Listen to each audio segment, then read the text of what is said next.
Murtijapur railway ट्रॅकवर यवतमाळच्या तरुणाचा मृत्यू। मूर्तिजापूर रेल्वे जंक्शन परिसरात शहर पोलीस स्टेशन हद्दीत यवतमाळ येथील 24 वर्षीय युवक राहुल दिनेश नवटकर हा 29 जुलैच्या रात्री 12 वाजताच्या दरम्यान रेल्वे ट्रॅक डाऊन पोल क्रमांक 622-26 चे 52 गेट जवळ रेल्वेत जखमी अवस्थेत दिसून आला।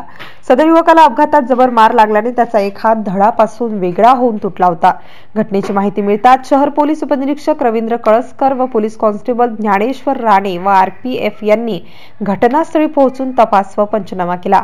जय गजानन आपत्कालीन पथकाचे सेनापती शेवतकर, बादशाह, अमोल खंडारे, सुनील भाऊ, धीरज बंड, धम्मा खंडारे यांना पाचारण करून त्यांच्या सहकार्याने जखमी युवकाला श्रीमती लक्ष्मीबाई देशमुख उपजिल्हा रुग्णालयात दाखल करण्यात आले, परंतु त्यांची प्रकृती गंभीर असल्याने त्याला पुढील उपचाराकरिता जेएमसी अकोला येथे नेत असताना वाटेतच त्या युवकाचा दुर्दैवी मृत्यू झाला।